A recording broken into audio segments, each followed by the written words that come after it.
Taste the Daily. Methane hydro carbon திட்டங்களுக்கு அனுமதி அளித்து டெல்டா மாவட்டங்களை பாலைவனமாக்க முயற்சித்து விவசாயிகளுக்கு எதிராக குண்டர் சட்டத்தை பாய்ச்சிய குறுவை சாகுபடிக்கு காப்பீடு வழங்காத போலி விவசாயி விடியா அதிமுக அரசன் முதலமைச்சர் ஸ்டாலினுக்கு அதிமுக பொதுச் செயலாளரும் எதிர்க்கட்சி தலைவருமான எடப்பாடி கே பழனிசாமி கடும் கண்டனம் தெரிவித்திருக்கிறார். இதுகுறித்த கூடுதல் தகவல்களை தலைமை செய்தியாளர் ஜெயக்குமார் வழங்க கேட்கலாம்.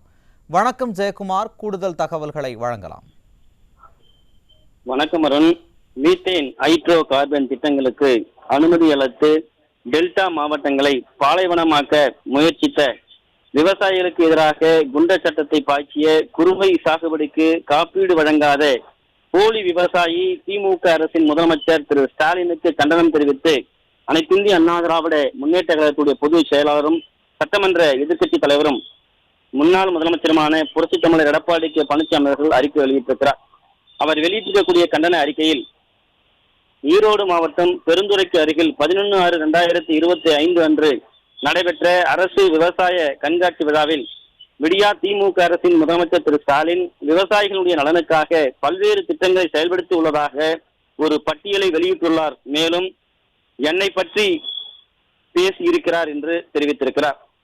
குறிப்பாக தலைவாசலில் சுமார் 1100 ஏக்கர் நிலத்தில் சுமார் 1025 கோடி மதிப்பீட்டில் தென்னாசியாவிலேயே மிகப்பெரிய கால்நடை பூங்கா துவக்கி வைத்து அதில் ஒரு பகுதியினை 22/2/2021 அன்று திறந்து வைத்தேன் என்று குறிப்பிட்டிருக்கிறார். இந்த திட்டத்தில் நிறைவேற்றப்பட்டிருந்தால் கலப்பின பசு ஆராய்ச்சி மையம் அமைக்கப்பட்டு அதிக பால் தரும் பசு உருவாக்கப்பட்டு அதன் மூலம் பால் உற்பத்தி அதிகரித்திருக்கும் என்றும் நாட்டு காளைகள் இனம் தாக்கப்பட்டிருக்கும், கலப்பின ஆடு ஆராய்ச்சி மையம் கோழி இன ஆராய்ச்சி மூலம் மீன் வளர்ச்சி மற்றும் கால்நடைகள் வளர்ப்பு பற்றிய பயிற்சிகள் விவசாயிகளுக்கு வழங்கப்பட்டு இன்று விவசாயிகளுடைய வருவாய் உப தொழில்கள் மூலம் பல மடங்கு உயர்ந்திருக்கும் என்று தெரிவித்திருக்கிறார். இவ்வாறு விவசாயிகளுக்கு பலனளிக்கும் தென்னாசியாவிலேயே மிகப்பெரிய கால்நடை பூங்கா திட்டத்தை நிறைவேற்றாமல் விவசாயிகளுக்கு உப தொழில் மூலம் வருவாய் ஈட்டுவதை தடுத்து அவருடைய வயிற்றில் அடித்துள்ள விவசாயிகளுக்கு எதிரான ஸ்டாலின் மாடல் அரசு என்று குற்றம் சாட்டியுள்ளார். மீத்தேன் ஹைட்ரோ கார்பன் ஆய்வு திட்டங்களுக்கு கையெழுத்திட்டு அனுமதி வழங்கி டெல்டா மாவட்டங்களை பாலைவனமாக்குவதற்கு திமுக மேற்கொண்ட முயற்சியினை தடுத்து நிறுத்தி பாதுகாக்கப்பட்ட வேளாண் மண்டலமாக அறிவித்து டெல்டா விவசாயிகளுடைய வயிற்றில் பாலை வார்த்தது எனது தலைமையிலான அம்மாவின் அரசு என்று அதிமுக பொதுச் செயலாளர் புரட்சித் தமிழர் எடப்பாடி கே பழனிசாமி அவர்கள் தெரிவித்திருக்கிறார். அம்மாவின் அரசில் காவிரி மேலாண்மை ஆணையம் நீர் முறைப்படுத்தும் குழு அமைக்கப்பட்டு காவிரியில் நமது உரிமை பாதுகாக்கப்பட்டது என்று குறிப்பிட்டுள்ளார். அத்திக்கடவு அவிநாசி திட்டம் சுமார் 80% பணிகள் முடிவடைந்திருந்த நிலையில் ஏற்பட்ட ஆட்சி மாற்றத்திற்கு பிறகு 35 மாத காலம் தாமதத்திற்கு பிறகு நாங்கள் கொண்டு வந்த திட்டத்தை ஸ்டிக்கர் ஒட்டி திறந்து போலி விவசாயி திரு ஸ்டாலின் 11/6/2025 அன்று நடந்த கூட்டத்தில் மேற்கு மண்டல மக்களுடைய நீண்டகால கனவு நனவாகி உள்ளதாக நாடக வசனம் பேசியுள்ளார் என்று குற்றம் சாட்டியுள்ளார். இந்த திட்டத்தை மாநில நிதியிலேயே நிறைவேற்றியது எனது தலைமையிலான அம்மாவினுடைய அரசு என்பதை மேற்கு மண்டல மக்கள் நன்கு அறிவார்கள் என்றும், மேலும் ஸ்டாலின் மாடல் அரசு அத்திக்கடவு அவிநாசி திட்டத்தின் 2ஆம் கட்டத்தில் கிடப்பில் போட்டுள்ளதை மக்கள் அறிவார்கள் என்று தெரிவித்துள்ளார். மேட்டூரில் காவிரியினுடைய உபரி நீர் நீரேற்றும் பாசனம் மூலம் நீரேற்றப்பட்டு கால்வாய்கள் மூலம் வறண்ட 100 ஏரிகளுக்கு நீர் நிரப்பப்பட்டு பிறகு சரபங்கா நதியில் கலக்கும் இந்த திட்டத்தினுடைய பணிகள் அதிமுக ஆட்சி காலத்தில் சுமார் 75% பணிகள் முடிவடைந்த நிலையில் ஏற்பட்ட ஆட்சி மாற்றத்திற்கு பிறகு சுமார் 50 மாதங்கள் முடிவடைந்த நிலையில் இன்னும் முழுமை பெறவில்லை என்று தெரிவித்துள்ளார். 2021 திமுக ஆட்சிக்கு வந்தவுடன் 3 ஆண்டுகளாக குறுவை சாகுபடிக்கு காப்பீடு வழங்காத போலி விவசாயி திரு ஸ்டாலின் நேற்றைய விழாவில் 4 ஆண்டுகளில் பயிர் காப்பீடாக பெற்று தந்த தொகை 5720 கோடி ரூபாய் என்று மார்த்தட்டி பேசியுள்ளார் என்று குற்றம் சாட்டியுள்ளார். 2017-18 முதல் 2021 வரை 4 ஆண்டுகளுக்கு பயிர் காப்பீடாக சுமார் 12,000 கோடி ரூபாய் அனைத்திந்திய அண்ணா திராவிட முன்னேற்ற கழகத்துடைய பொதுச் செயலாளர் புரட்சித் தமிழர் எடப்பாடி கே பழனிசாமியுடைய தலைமையிலான அம்மாவின் அரசுதான் பாதிக்கப்பட்ட விவசாயிகளுக்கு அதிக அளவு பயிர் காப்பீட்டை பெற்று தந்தது என்பதையும் இந்தியாவிலேயே முதன்மை மாநிலமாக தமிழகம் திகழ்ந்ததையும் அவர் குறிப்பிட்டுள்ளார்.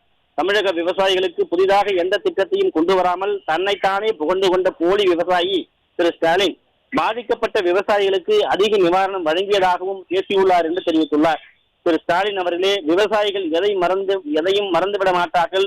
நீங்கள் எதிர்க்கட்சி தலைவராக இருந்தபோது மழை வெள்ளத்தால் பாதிக்கப்பட்ட விவசாயிகளுக்கு ஒரு ஏக்கருக்கு 25,000 ரூபாய் வழங்கி வலியுறுத்தினீர்கள். ஆனால் முதலமைச்சர் ஆனவுடன் மழை வெள்ளத்தால் பாதிக்கப்பட்ட விவசாயிகளுடைய ஹெக்டேர் ஒன்றுக்கு ரூபாய் 13,500 மட்டுமே வழங்கி உள்ளீர்கள் என்றும், தேசிய பேரிடர் நிவாரண நிதி NDRF 2023ஆம் ஆண்டு முதல் ஹெக்டேருக்கு ரூபாய் 13,500 இருந்து 17,000 உயர்த்தியதை கூட ஸ்டாலின் மாடல் அரசு பாதிக்கப்பட்ட விவசாயிகளுக்கு தரவில்லை என்றும் தெரிவித்துள்ளார்.